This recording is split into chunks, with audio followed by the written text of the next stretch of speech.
जय हिंद आप सभी लोगों को। आज हम लोग एक्सरसाइज 26 देखने वाले हैं और इस एक्सरसाइज में हम लोग इंटीग्रेशन बाय पार्ट जो पिछले कॉन्सेप्ट पिछले प्रीवियस लेक्चर में जो हम लोगों ने देखा था उसी का कॉन्सेप्ट यूज होगा और उस कॉन्सेप्ट का यूज करके एक नया रिजल्ट बनेगा। उस रिजल्ट के बेसिस पर ये एक्सरसाइज दिया हुआ है। तो हम आपको बताते हैं कि किस तरीके से इसमें कॉन्सेप्ट लगेगा। तो ये आपका एक्सरसाइज 26 है, वॉल्यूम 1 हम लोग पढ़ रहे हैं इंडेफिनिट इंटीग्रल। देखिए यही फॉर्म होगा आपके पास, integral of exponential function multiplied by F x plus F dash X. समझिएगा, यदि आपका इंटीग्रेशन इस फॉर्म में है, यदि आपका इसका इंटीग्रेशन इस फॉर्म में है तो क्या करेंगे। पहले तो आपको फॉर्म समझना जरूरी है। फॉर्म क्या लिखा हुआ है? फॉर्म लिखा हुआ है एक्सपोनेंशियल। यहाँ यदि आप देखेंगे तो आपको फॉर्म लिखा हुआ है एक्सपोनेंशियल, ठीक है। यहाँ पर क्या है? फंक्शन, कोई एक फंक्शन होगा और यहाँ पर क्या लिखा है तो इसका डिफरेंशिएशन, इसी फंक्शन का डेरिवेटिव। यदि ऐसा है तो क्या करेंगे? तो यदि इस तरीके से है तो इसका आंसर आपको डायरेक्ट, इसका डायरेक्ट रिजल्ट है, वो रिजल्ट हम आपको बता रहे हैं। इसका रिजल्ट है लॉग, इसका रिजल्ट होगा E x F x plus C, this is the answer.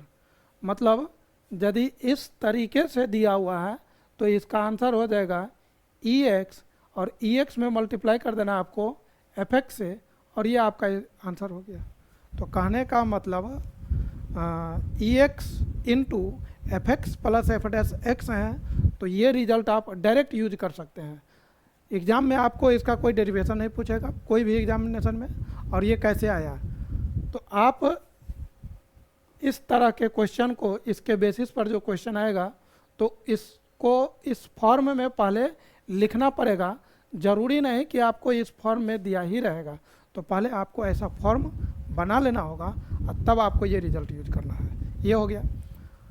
Question बताने से पहले हम आपको ये क्लियर करना चाहते हैं कि ये जो रिजल्ट आया तो रिजल्ट आया कहाँ से। भले ही आपको एग्जामिनेशन में नहीं पूछे, लेकिन आपके पास कॉन्सेप्ट आना रहना चाहिए कि भाई ये आया कहाँ से। तो हम आपको ये बताएंगे कि अभी आया कैसे। तो देखिए, I is equal to E X, क्या हम इसको ऐसा लिख सकते हैं, ई x F X D X plus E x and this is F dash x and then this is D X. इसमें हम क्या कर रहे हैं, इंटीग्रेशन बाय पार्ट लगा रहे हैं। तो इंटीग्रेशन बाय पार्ट आपने पिछले लेक्चर में देखा था, पिछले एक्सरसाइज में, तो वो u इंटू वी होता था। u इंटू वी में क्या था कि u को बाहर कर देना है, v का इंटीग्रेशन माइनस जिसको आपने बाहर किया उसका डिफरेंशिएशन मल्टीप्लाइड बाय v का इंटीग्रेशन, फिर पूरे का होल इंटीग्रेशन।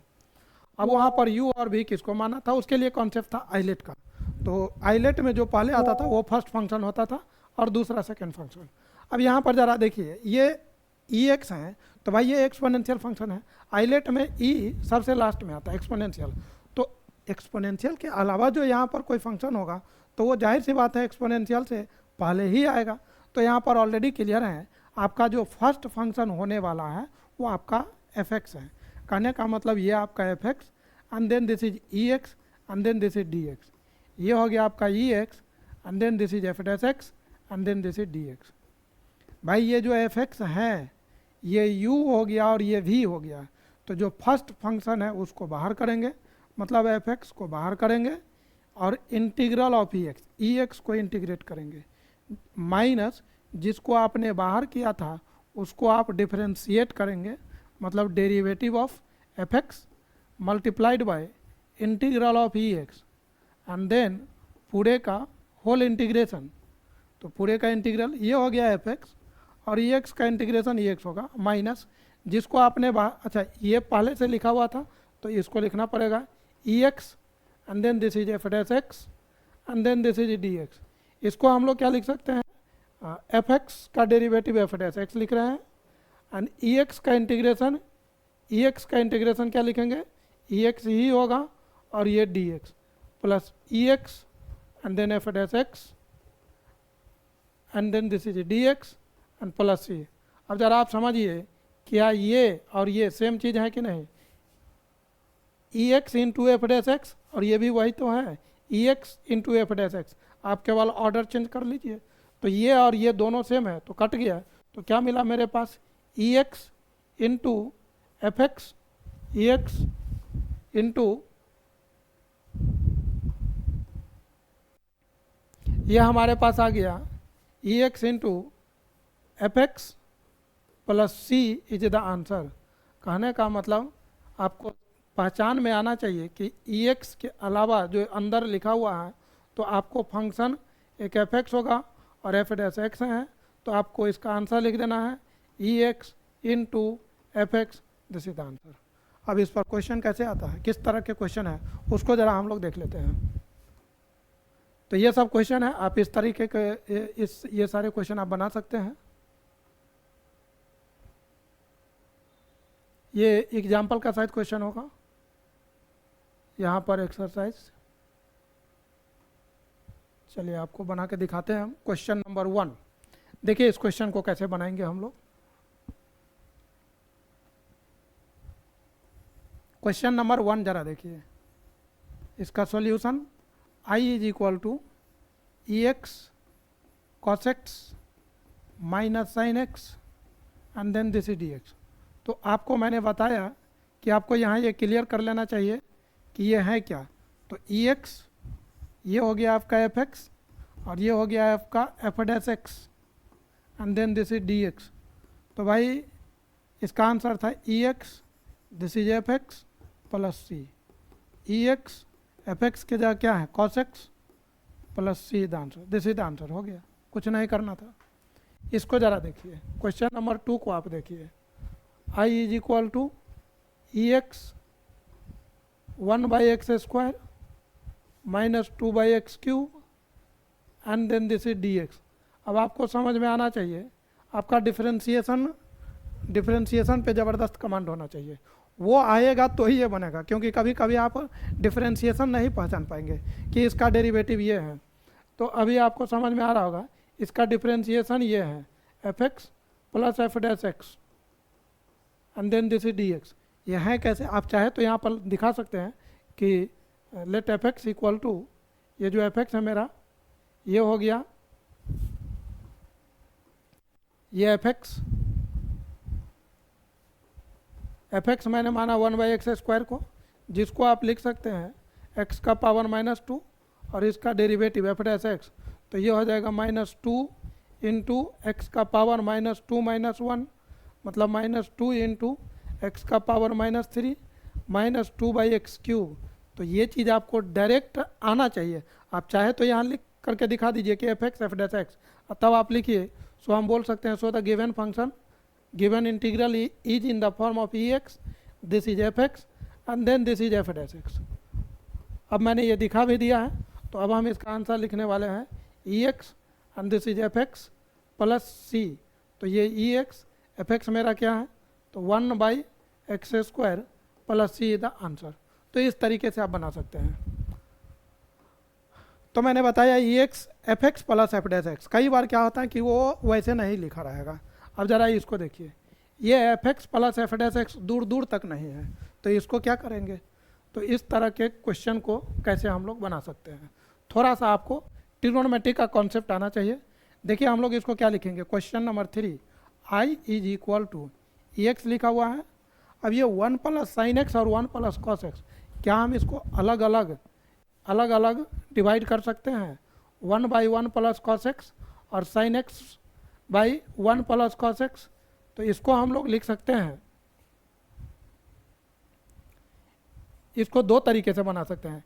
या तो यहाँ पर 1 प्लस कॉस एक्स है, तो इसको 1 माइनस कॉस एक्स से मल्टीप्लाई डिवाइड करके भी आप बना सकते हैं।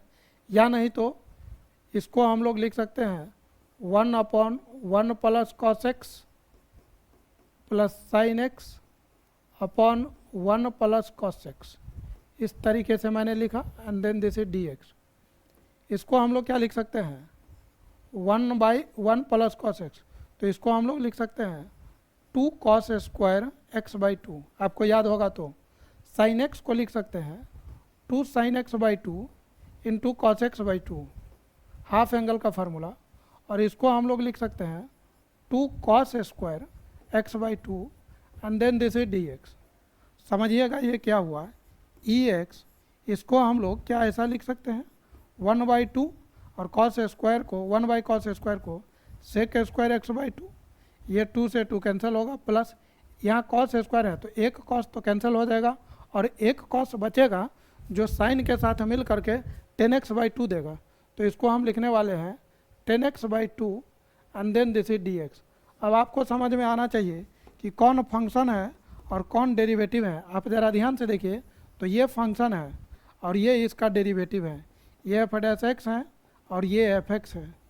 मतलब क्या, यहाँ पर आप चाहे तो लिख लीजिए कि fx इज 10x/2 और f' जो होगा इसका डिफरेंशिएशन तो 1/2 और 10 का होता है सेक स्क्वायर x/2।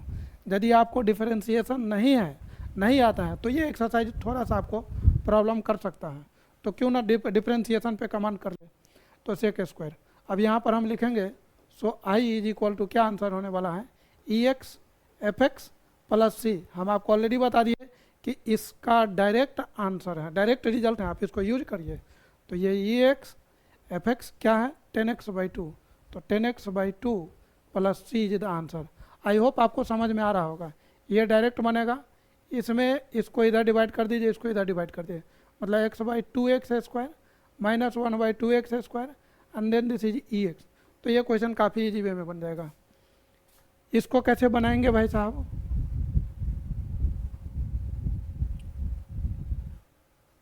ई एक्स सेक एक्स, तो इसको काफ़ी आसान तरीके से बना सकते हैं। आप सोच रहे होंगे कि अंदर में एफ एक्स है तो ये सेक एक्स ये बाहर क्या कर रहा है, इसको आप अंदर ले जाइए। तो आई आपका क्या बन जाएगा, ये बन जाएगा ई एक्स, ये हो जाएगा आपका सेक एक्स और ये बन जाएगा आपका सेक एक्स 10x। थोड़ा सा आपको ट्रिग्नोमेट्री पे कमांड तो होना ही चाहिए। ई एक्स, अब ये बन गया आपका F X, this is F x और ये है आपका f'(x). भाई क्वेश्चन में ये नहीं लिखा रहता है कि dear student this is F x and this is f'(x), तो ये क्वेश्चन पूछेगा क्यों। तो ये आपको सोचना चाहिए कि क्या करेंगे। कुछ लोग उसको इंटीग्रेशन बाई पार्ट लगा करके बनाएंगे, तो वो भी मतलब नॉट मतलब अप्रोप्रिएट नहीं है। यहाँ पर एक्स इसका आंसर हो गया, तो हम इसका डायरेक्ट लिख देंगे। तो इसको हम लिखने वाले हैं ई x multiplied by f x plus C the answer. E x F x क्या है, तो sec x, E x into sec x plus C the answer. अब आप समझ पा रहे होंगे कि कैसे बनाया जाता है ये। अब आपको यहाँ पर दिक्कत हो सकता है, लॉग आया तो वैसे जैसे ही लॉग आया वैसे ही आपका प्रोसेसर मतलब प्रॉब्लम में आ जाता है।